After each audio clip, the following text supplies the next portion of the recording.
Hello बच्चों party, welcome to our YouTube channel Study Zone. I hope you are well and doing great. In previous lecture we covered till osmotic pressure. Today we are going to discuss relative lowering of vapor pressure.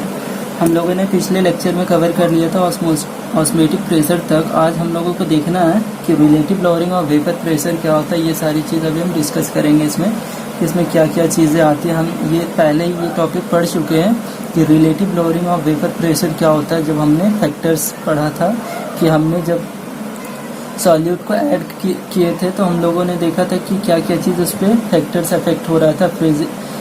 Depression in boiling point, relative lowering of vapour pressure, ये सारी चीज़ हमने देखा था. लेकिन अभी हमको ये colligative property का ये टॉपिक है. हमने पहला चीज़ पढ़ लिया था. क्या पढ़ा हमने? ऑस्मोटिक प्रेशर पढ़ लिया. ये दूसरा हमारा relative lowering of vapour pressure. तो हम बिना देर किए हुए स्टार्ट करते हैं कि ये हमारा relative lowering of vapour pressure होता है क्या. ये सारी चीज़ें हम अभी पहले आपको बताते हैं. सबसे पहले हम बता दें कि इसके डेफिनेशन जो होते हैं इसके होते हैं when non volatile solute, when non volatile solute is added to pure solvent, then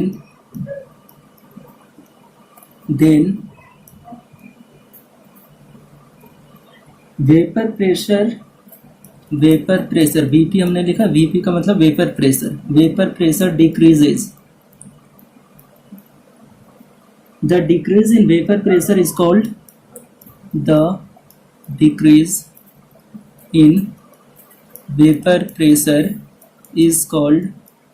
RLVP. देखिए हमने क्या यहाँ लिखा. हमने यहाँ पे जो चीज़ हमने लिखा ये हमारा कहलाता है LVP. देखिए जब हम नॉन वोलेटाइल सॉल्यूट को ऐड किए, नॉन वोलेटाइल वैसे सॉल्यूट होते हैं जिसको डालने के बाद किसी भी लिक्विड का वो जो होते हैं वेपर प्रेशर घट जाते हैं. तो हमने यहाँ पे लिखा नॉन वोलेटाइल, एक वर्ड यूज किया नॉन वोलेटाइल. हमने बता दिया था आपको पहले कि दो तरह के चीज़ होते हैं, सॉल्यूट होते हैं. एक होते हैं वोलेटाइल, एक होते हैं नॉन वोलेटाइल. वोलेटाइल होते हैं कि जिसको हम अगर रखेंगे एटमॉस्फेयर में तो वो खुद ब खुद उड़ने लगते हैं. जैसे पेट्रोल हो गया, एविएशन फ्यूल हो गई, ये सब सारी चीज़ वोलेटाइल होता है. वोलेटाइल का मतलब होता है उग्र का मतलब होता है कि जिसको हम रखेंगे खुले अवस्थे में तो वो उड़ने लगते हैं.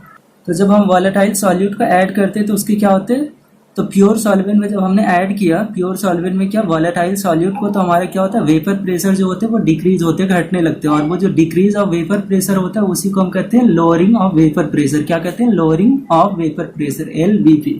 ये यहाँ तक आपको समझ में आया. उसके बाद हमने करना है क्या, इफ P0, जो हमने P0 लिया, अगर ये हमारा P0 be the vapour pressure of pure solvent, P0 be the vapour pressure, VP का मतलब vapour pressure of pure solvent. मतलब कि हमने जो लिया ये P0 लिया, ये P0 किसका? वेपर प्रेशर है प्योर सॉल्वेंट का. तो हमारा and PS be the vapor pressure of solution containing non-volatile solute. The lowering of vapor pressure, जो हमारा the lowering of vapor pressure जो हमारा होगा ये हमारा होता है P0 माइनस PS. मतलब कि हमने लिया P0 जो लिया था ये वेपर प्रेशर है प्योर सॉल्वेंट का, और हमने PS जो लिया था ये सॉल्यूशन है जिसमें कंटेनिंग है नॉन वोलेटाइल सॉल्यूट. तो हमारा जो लोअरिंग ऑफ वेपर प्रेशर आएगा ये हमारा क्या आएगा, P0 माइनस PS. ये यहाँ तक आपको समझ में आ गया होगा. अब relative lowering of vapour pressure हमें पढ़ना है ना. तो relative lowering of vapour pressure क्या होता है वो अब हम देखते हैं. Relative lowering of vapour pressure. तो यहाँ देखिए एक वर्ड यूज किया हमने रिलेटिव वर्ड. रिलेटिव का मतलब ये होता है कि जब हम दो चीज़ों को कंपेयर करते हैं तो हमें रिलेटिव वर्ड यूज करना होता है. क्या? रिलेटिव. जैसे हमने दो चीज़ों को लिया कि अगर हमने दो कंटेनर लिया, दोनों में लिक्विड है, दोनों के हम कंपेयर करेंगे कि किसके वेपर प्रेशर ज़्यादा होंगे, तो हम यहाँ पे रिलेटिव वर्ड, रिलेटिविटी का मतलब ये होता है कि वी कंपेयरिंग टू थिंग्स। तो यहाँ पे हम देखते हैं कि relative lowering of vapour pressure में क्या होता है। तो ये होता है it is the ratio of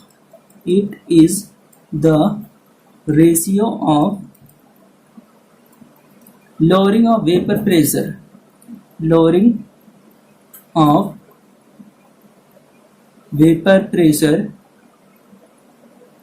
to the vapor pressure of pure solvent। देखिए हमने बोल दिया आपको पहले ही कि हमें दो चीज़ में जब कंपेयर करना होता है, कंपैरिजन करने होते हैं, तो हमें रिलेटिव वर्ड यूज़ करना होता है। तो हमने यहाँ देखिए लिखा ना, it is the ratio of lowering of vapour pressure, मतलब कि रेशियो किस चीज़ का लेना, vapour pressure of pure solvent का, और जो हमने पहले लिया है उसको। तो हमारा जो ये आएगा दैट इज़, ये क्या आएगा, relative lowering of vapour pressure, relative lowering of vapour pressure Vp। तो ये हमारा आएगा P0 माइनस PS अपॉन में P0, ये चीज़ हमारे आए।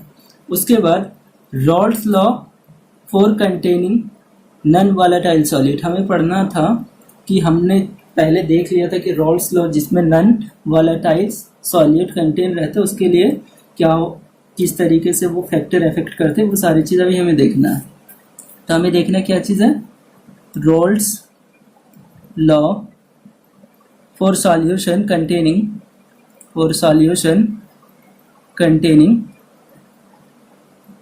non-volatile solute।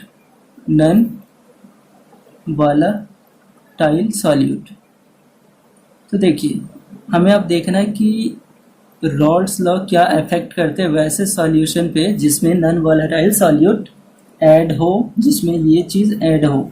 तो हमें देखना है if it states that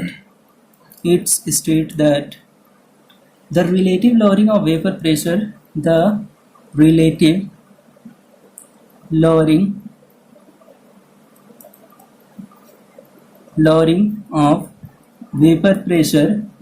of solution containing non-volatile solute is equals to the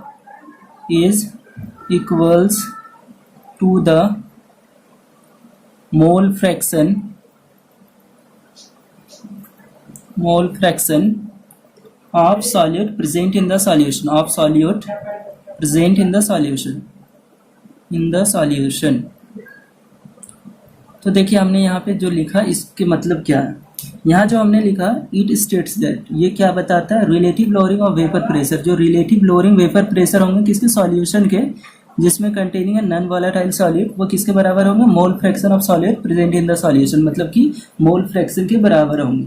तो हम लिख सकते हैं दैट इज करके कि P0 माइनस PS अपॉन में P0, ये हमारा relative lowering of vapour pressure था ना, ये किसके बराबर होंगे, मोल फ्रैक्शन ऑफ सॉल्यूट के बराबर। तो यही चीज़ हमने ये डेफिनेशन में लिखा कि मोल फ्रैक्शन के बराबर क्या होंगे, relative lowering of vapour pressure. अब हम देखते हैं इसको प्रूफ किस तरीके से करेंगे। अब हम लोगों को प्रूफ करना है जो हमने P0 minus PS upon P0 equals to XB लिखा, ये कहाँ से आया, किस तरीके से आया, ये हमें प्रूफ करना है। तो हम लिखेंगे फ्रॉम रॉल्स लॉ, मतलब कि रॉल्स लॉ से PS equals to P0 A into XA plus P0 B into XB। हमने रॉल्स लॉ में पढ़ा था ना कि ये जो PS होते हैं ये किसके बराबर है, P0 A इंटू XA और ये P0 B इंटू XB, मतलब कि ये डायरेक्टली प्रोपोर्शनल थे किसके, जो हमारा होते थे ये मोल फ्रैक्शन के डायरेक्टली प्रोपोर्शनल होते थे ना, ये हमने रॉल्स लॉ में पढ़ लिया था पहले ही। तो हम अब क्या करेंगे, if solute component B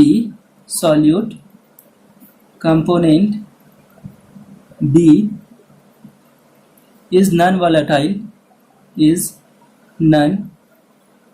volatile, तो हमें P0 B ये क्या ले लेना, 0, क्योंकि हमारा P0 B ये हमारा नॉन वॉलेटाइल है ना कंपोनेंट B, तो हमें क्या करना है, इसको 0 ले लेना। तो हमारे पास बचेंगे क्या, PS equals to P0 A into X A, यही चीज़ हमारे पास बचे ना। तो हम इसको अब लिख सकते हैं P S equals to P naught A, और हम एक्स ए को लिख सकते हैं 1 माइनस एक्स बी, क्योंकि हम जानते हैं कि एक्स ए और एक्स बी मिला करके हमारा 1 होता है। एक्स ए प्लस एक्स बी हमारा सम दोनों के 1 होते हैं, तो हम यहाँ से एक्स ए का वैल्यू क्या निकाल सकते हैं 1 माइनस एक्स बी। वही चीज़ हमने यहाँ पे करा। अब देखिए जब हमने पी एस इक्वल्स टू लिखा पी नॉट ए इंटू 1, क्या हुआ, ये हमारा पी नॉट ए हुआ ना, और minus P naught A into X B, तो ये हमारा क्या हुआ P naught A into X B, ये चीज़ हमारे हुआ ना। इसके बाद जब हमने इसको आगे सॉल्व करा तो हमारा देखिए P naught A into X B को हम इधर ले आए, तो ये हमारा P naught A into X B equals to, ये हमारा इधर लाए तो प्लस हो गया था ना, पी नॉट ए माइनस पी एस। जब हमने ये करा अब हमने एक्स बी को यहाँ रहने दिया और ये पी नॉट ए को नीचे ले आया, तो ये हमारा पी नॉट ए माइनस पी एस अपॉन में पी नॉट ए, तो ये हमारा आ गया। अब क्या आ गया ये कि जिस सॉल्यूशन में नॉन वोलेटाइल सॉल्यूट ऐड रहता है उसके जो relative lowering of vapour pressure होता है वो किसके बराबर होता है, मोल फ्रैक्शन के बराबर। तो ये हमने प्रूफ कर लिया, किससे, रॉल्स लॉ से हमने प्रूफ कर लिया। तो आई होप ये चीज़ आपको समझ में आ गया होगा कि किस तरीके से हमने प्रूफ करा। अब इसके ऊपर जो न्यूमेरिकल बेस्ड है वो हम देखते हैं। अब हमारे पास कंडीशन दे रखे हैं, क्या चीज़ें देखिए, ये क्वेश्चन है हमारा, calculate the molecular mass of solute on the basis of relative lowering of vapour pressure. मतलब कि हमें मॉलिक्यूलर मास निकालने किसके, सॉल्यूट के, किसके बेसिस पे, relative lowering of vapour pressure के बेसिस पे। तो हम लिखेंगे पहले वी नो दैट, हम लोग जानते हैं, क्या जानते हैं, हमने अभी रॉल्स लॉ के बेसिस पे क्या पढ़ा, from Rawls law, from Rawls law, हमने रॉल्स लॉ से अभी पढ़ा P not minus P S upon में पी नॉट इक्वल्स टू, ये हमारा होता है मॉलिक्यूल, ये हमारा होता है मोल फ्रैक्शन ऑफ सॉल्यूट के बराबर, ये चीज़ हमने पढ़ा ना अभी। अब देखिए इसके बाद हमें क्या देखना है, P not minus P S upon P not, ये हमारा मोल फ्रैक्शन है ना, ये क्या हमारा एक्स बी है, मोल फ्रैक्शन ऑफ सॉल्यूट। तो हम एन बी अपॉन में N A plus N B लिख सकते हैं। ये हमने कहाँ से लिखा, रॉल्स लॉ से। हमने पढ़ा था, क्या चीज़ पढ़ा था कि अगर हमें सॉल्यूट का मोल फ्रैक्शन लिखना है तो एन बी, जिसका लिखना है उसको ऊपर लिखते हैं number of mole of solute upon में number of mole of N A plus solute और सॉल्वेंट के सम लिखते हैं नीचे। ये चीज़ आपको समझ में आ रहा होगा। फिर for dilute solution, dilute solution के लिए एन ए जो होता है number of mole of solvent जो होता है ये मच ग्रेटर देन किससे होता है, एन बी से, मतलब कि number of mole of solute से ज़्यादा होता है। तो हमें क्या करना पड़ेगा, एन बी को नेग्लेक्ट कर देना पड़ेगा, इसे हटा देना पड़ेगा। तो हमारे पास क्या बचेंगे, P not minus P S upon में P not equals to N A, और यहाँ पे हमारा मच ग्रेटर देन क्या है, एन ए है ना। तो हमें क्या करना पड़ेगा, हमें यहाँ से सॉल्यूशन वाले पार्ट से हमें हटा देना पड़ेगा एन बी को, तो हमारा एन ए बचा। तो जब हमारा एन ए बचा तो अब हम इसको फॉर्मूला डिराइव कर सकते हैं, P not minus P S upon में P not equals to N B का मतलब क्या होता है, एन बी का मतलब होता है डब्ल्यू बी बटा एम बी होता है ना। एन बी का मतलब होता है हमारा डब्ल्यू बी बटा एम बी, और हमारा एन ए का मतलब होता है डब्ल्यू ए बटा एम ए। तो हमें निकालना क्या था, मॉलिक्यूलर मास ऑफ, हमें सॉल्यूट निकालना था ना, मॉलिक्यूलर मास ऑफ सॉल्यूट हमें निकालना था। तो हमें क्या निकालना, सॉल्यूट के, तो एम बी हमें निकालना ना। तो हम एम बी को यहाँ से क्या कर सकते हैं, देखिए ये तो हमारा फार्मूला आ गया। अब हमें जब एम बी निकालना था तो एम बी को हम एक साइड ले जाएंगे और ये सारी चीज़ को एक तरफ कर देंगे और फिर हम सॉल्व कर देंगे, तो हमें यहाँ से एम बी मिल जाएगा। एक चीज़ और हम यहाँ देख सकते हैं कि अगर हमें कोई पूछे कि हमें प्रूफ करना हो, या कोई पूछे कि हमें explain relative lowering of vapour pressure is colligative property, तो हमने कॉलिगेटिव प्रॉपर्टी के लिए क्या पढ़ा था कि नंबर ऑफ वो सॉल्यूट और सॉल्वेंट पे डिपेंड करेगा, ये ना कि वो नेचर ऑफ सॉल्यूट और सॉल्वेंट पे डिपेंड करेगा। तो यहाँ पे देखिए number of moles of solute और सॉल्वेंट पे करेगा ना, तो ये हमारा देखिए यहाँ पे सॉल्यूट और सॉल्वेंट का ये हमारे नंबर पे डिपेंड कर रहा है ना। तो हम यहाँ से बता सकते हैं कि ये जो हमारा है कॉलिगेटिव प्रॉपर्टी है, क्या है कॉलिगेटिव प्रॉपर्टी, क्या है, relative lowering of vapour pressure is colligative property. क्यों? क्योंकि ये number of moles, number of solute और सॉल्वेंट पार्टिकल पे डिपेंड कर रही है, ना कि नेचर ऑफ सॉल्यूट और सॉल्वेंट पार्टिकल पे। तो ये आपको समझ में आ गया होगा कि ये कॉलिगेटिव प्रॉपर्टी क्यों है। अब हम जस्ट रिकैप करते हैं कि हमने कौन कौन सा भी फार्मूला इसमें relative lowering of vapour pressure में पढ़ा। तो सबसे पहले हमने फार्मूला अभी जब पढ़ा P0 minus P S upon में P0 equals to x B, ये हमने फार्मूला पढ़ा। दूसरा हमने जो फार्मूला पढ़ा ये हमारा है P0 minus P S upon में P0 equals to x B, का मतलब हमारा था W B into M A, और यहाँ पे M A into W A, M A into W A, ये हमारा फार्मूला था दूसरा। थर्ड जो हमने फार्मूला पढ़ा ये P0 minus P S upon में P0 into 1 upon M A. हम ये जो एम ए है हम इसको इधर ले आते हैं, 1 अपॉन एम ए, ये हमारा हो गया। उसके बाद फिर हम इसको क्या कर सकते हैं, डब्ल्यू ए इंटू 1000 अपॉन में M B into W A, M B into W, यहाँ पे डब्ल्यू बी होगा इंटू डब्ल्यू ए, ये हमारा हुआ। उसके बाद हम इसको आगे कर सकते हैं P0 minus P S upon में P0 into 1 upon M A, और ये देखिए ये जो हमारा फार्मूला है ये किसका, डब्ल्यू बी बटा M B into W A, ये हमारा मोलालिटी वाला है ना, स्मॉल एम वाला, तो इसके जगह पे हम स्मॉल एम लिख सकते हैं ना। तो ये हमारा थर्ड फार्मूला आया। कौन सा? थर्ड। और हमने जो फोर्थ फार्मूला पढ़ा था वो हमारा क्या था, ये कि किस तरीके से हमें इसको यूज करना है, वेपर प्रेशर के जो वाटर के होते हैं वो क्या होते हैं, ये सारी चीज़ को हमें यूज करना है। ये सारी चीज़ किस तरीके से करेंगे अभी हम न्यूमेरिकल पे देखते हैं। तो हमारे ये बेसिकली इसमें 3 ही फार्मूले हैं, ये फार्मूला को हमको यूज करना है। फर्स्ट ये फार्मूला, सेकेंड हमारा जो फार्मूला ये वाले हैं, थर्ड जो हमारा फार्मूला ये है। तो हमें ये फार्मूला को किस तरीके से यूज करना, कहाँ यूज करना, वो अभी हम क्वेश्चन पे देखते हैं। तो हमारा देखिए क्वेश्चन जो है हमारा क्या है, the vapour pressure of pure benzene at certain temperature is 0.85 बार। मतलब कि जो वेपर प्रेशर है प्योर बेंजीन का कितना है, कोई भी सर्टेन टेम्परेचर है उस पर 0.85 बार है। फिर बोल रहा है कि 0.5 gram of non volatile solute is added. 0.5 gram हमने नॉन वॉलेटाइल सॉल्यूट को ऐड किया किसमें, 39 ग्राम ऑफ बेंजीन में, 39 ग्राम बेंजीन में, जिसका मॉलिक्यूलर मास कितना 78 है। तो बोल रहा है कि the vapour pressure of solution becomes, तो उसके जो वेपर प्रेशर है सॉल्यूशन के वो कितने हो जा रहे हैं, 0.845 बार हो जा रहे हैं। ठीक, तो हमें कैलकुलेट करना है mass of non volatile solute, कि नॉन वॉलेटाइल सॉल्यूट जो है उसके कितने मास हैं। तो ये देखिए सबसे पहले हम आपको पहले भी बार बार बताते हैं कि हमें न्यूमेरिकल सॉल्व करने के लिए हमें ये देखना होता है कि हमारे पास गिवन क्या क्या दे रखे हैं। अगर हमने गिवन जो दे रखे हैं वो फाइंड कर लिया तो हमारा आधा न्यूमेरिकल वहीं से पता चल जाता है कि कौन सा फार्मूला लगाना है, क्या करना है। तो देखिए हमने आपको बता दिया था कि P0 हमें उसी को लेना है। देखिए P0 होता है हमारा प्रेशर ना, वेपर प्रेशर हम ले रहे हैं, तो हमें प्योर जो है दिया हुआ वो चीज़ों का हमें वेपर, तो यहाँ देखिए the vapour pressure of pure benzene at certain temperature is इतना, P0 हमारा 0.85 बार, हमें P0 दे रखा है। दूसरा चीज़ हमें क्या है, WB हमें दे रखा है, वेट ऑफ सॉलिड कितने 0.5 ग्राम है ना, 0.5 gram of non volatile solid ये हमें दे रखा है।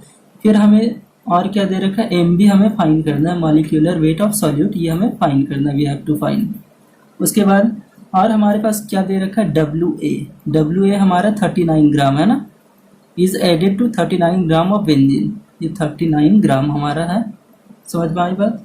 उसके बाद देखिए MA हमारा जो सॉल्वेंट का है, मॉलिक्यूलर मास बेंजीन का, वो हमारा कितना 78 है। उसके बाद हमारा जो PS जो हमारा हो जा रहा है वेपर प्रेशर, वो कितना हो जा रहा है 0.875 बार। तो ये चीज़ हमारे पास दे रखी है, इतने चीज़ हमें फाइंड क्या करना है, MB को ना।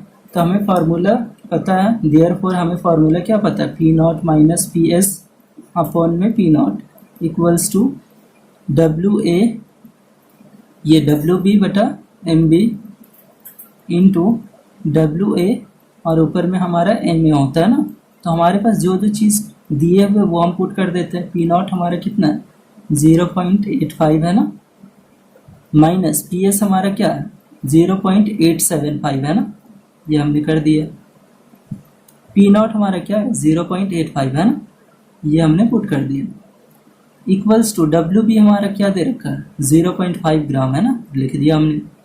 एम ए हमारा क्या है, एम ए 78 है, 78 हमने लिखा। एम बी हमारा क्या, एम बी नहीं पता, ये हमने एम बी ही लिख दिया as it is. W A हमारा क्या 39 ग्राम, ये हमने लिख दिया।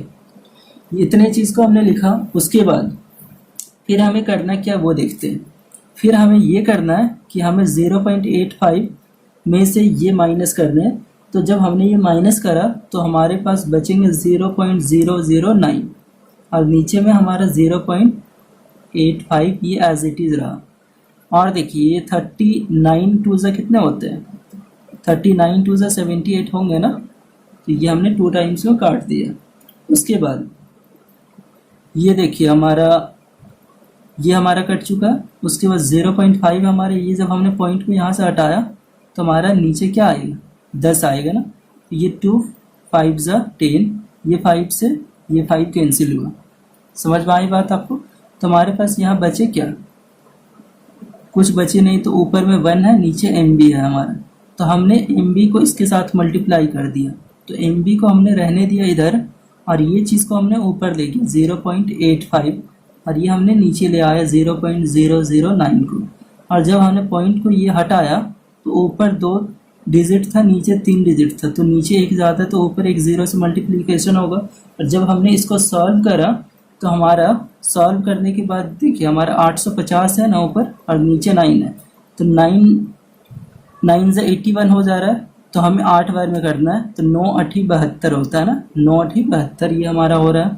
उसके बाद हमारे पास 72 हुआ। उसके बाद यहाँ कितने बच गए 9 9 से 81 हो जा रहा है, 9 9 से 81। फिर हमारे पास कितने बचे 4 बचे ना, 4 बचे। उसके बाद 9 4 जा 36, तो ये हमारा 94.6 आएगा। समझ में आई बात। तो हमने जब इसको सॉल्व करा तो हमारे इसके वैल्यू जो आए ये कितने आए 94.6 आए। ये क्या आए हमारे मॉलिक्यूलर वेट ऑफ सॉल्यूट आए। तो ये हमारा आंसर हो। तो हमने देख लिया कि न्यूमेरिकल में इस फार्मूले को किस तरीके से यूज करना है। तो आई होप ये न्यूमेरिकल आपको समझ में आया होगा, और अगर समझ में आया तो अपने दोस्तों के साथ शेयर करें, और जहाँ भी दिक्कत हो कमेंट सेक्शन का प्रयोग करना ना भूलें। आपके जो भी डाउट होंगे वो हम क्लियर करने की कोशिश करेंगे। आपको जितना अच्छा वीडियो लगा दोस्तों के साथ ज़्यादा से ज़्यादा शेयर करें, सब्सक्राइब करें और कमेंट करना ना भूलें। तब तक के लिए गुड बाय।